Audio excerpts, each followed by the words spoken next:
Thailand ও Cambodia দক্ষিণ পূর্ব এশিয়ার এই দুই প্রতিবেশী দেশের সীমান্ত বরাবরই সংঘাতের এক দীর্ঘ ইতিহাস রয়েছে।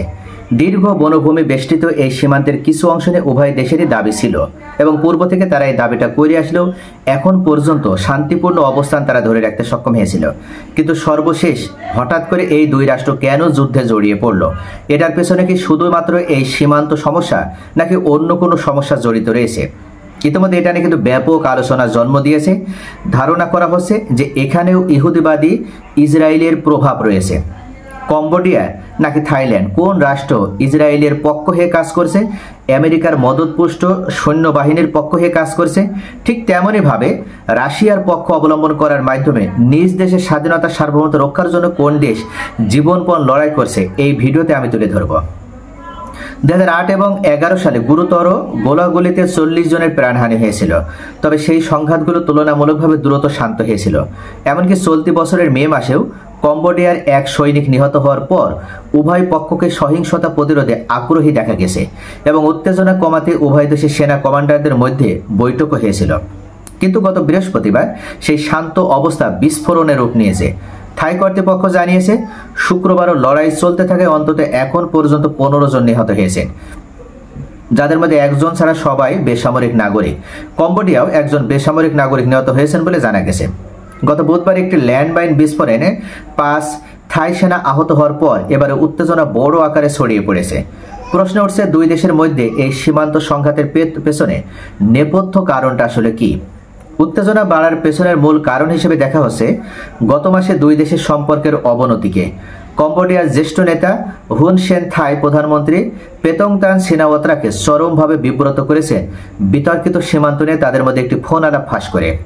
এই ফোন আলাপে পেতংতান হুন সেনকে চাচা বলে সম্বোধন করেন এবং তার নিজের একজন সামরিক কমান্ডারের সমালোচনা করেন, যা থাইল্যান্ডে ব্যাপক জনরোষ সৃষ্টি করে। এ কারণে পেতংতানকে প্রধানমন্ত্রীর পদ থেকে বরখাস্ত করা হয়। কেন হুন সেন এমন একটি স্পর্শকাতর ফোন আলাপ ফাঁস করার সিদ্ধান্ত নিলেন তা এখনো স্পষ্ট নয়। অথচ দুই পরিবারের মধ্যে কয়েক দশক ধরে ঘনিষ্ঠ সম্পর্ক বিদ্যমান। তাহলে কেন সেই দীর্ঘদিনের ঘনিষ্ঠ সম্পর্ক নষ্ট করলেন তিনি? অনেক বিশ্লেষক ইতিমধ্যে উল্লেখ করেছেন পেতংতান এ কথোপকথনের জন্য দোষারোপ করছেন। হয়তো তিনি বিশ্বাস করেছিলেন যে তার বাবা সাবেক প্রধানমন্ত্রী থাকসিন সিনাওয়াত্রার সঙ্গে হুন সেনের বন্ধুত্বের সূত্র ধরে তিনি দুই দেশের মতবিরোধগুলো সমাধান করতে পারবেন। উল্লেখ্য, অতীতে থাকসিনের বিরোধীরা এই বন্ধুত্বকে ব্যবহার করে তার বিরুদ্ধে কম্বোডিয়ার স্বার্থকে থাইল্যান্ডের স্বার্থের উপরে স্থান দেওয়ারও অভিযোগ এনেছিল।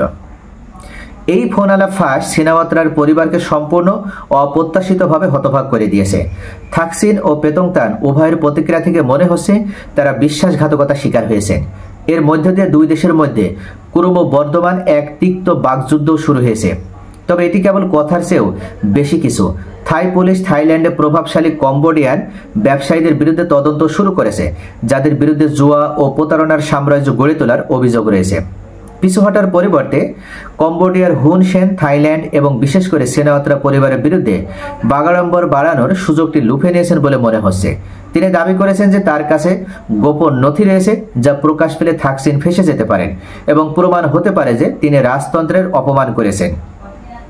থাইল্যান্ডে এটি একটি বড় অপরাধ যার জন্য কারাদণ্ড হতে পারে। এর প্রতিক্রিয়ায় থাই সরকার গত বুধবার কম্বোডিয়ান রাষ্ট্রদূতকে বহিষ্কার করেছে এবং নিজেদের দূতকে প্রত্যাহার করে নিয়েছে, যা সর্বশেষ সংঘাতের ক্ষেত্র তৈরি করেছে। বর্তমানে কোনো পক্ষই পিসি হতে রাজি হচ্ছে বলে মনে হচ্ছে না।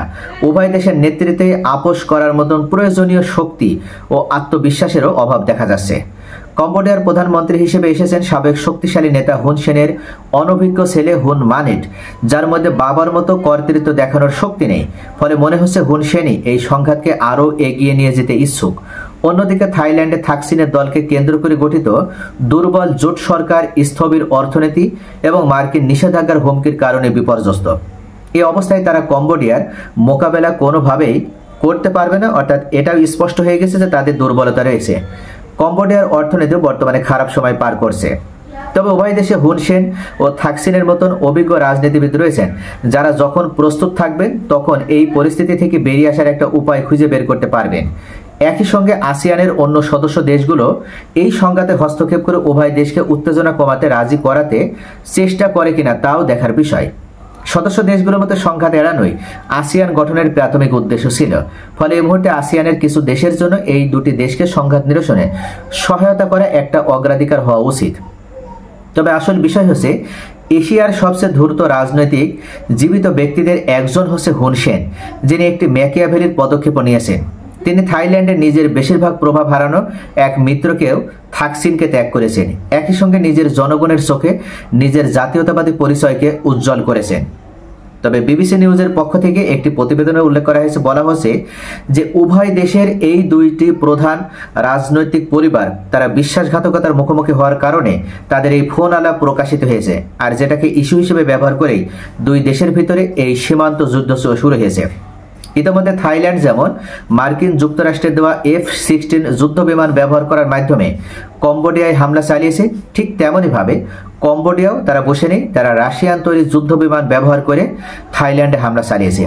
অর্থাৎ দুই দেশে পাল্টাপাল্টি হামলার মধ্য দিয়ে এখনো পর্যন্ত তাদের এই যুদ্ধ চলমান রয়েছে। তো প্রিয় ভিউয়ার্স, এই বিশ্বাসঘাতকতার সাথে কারা জড়িত এটা যতক্ষণ পর্যন্ত স্পষ্ট না হচ্ছে ততক্ষণ পর্যন্ত এই দুই দেশের ভিতরে কোনো শান্তি এবং স্থিতিশীলতা আসবে না।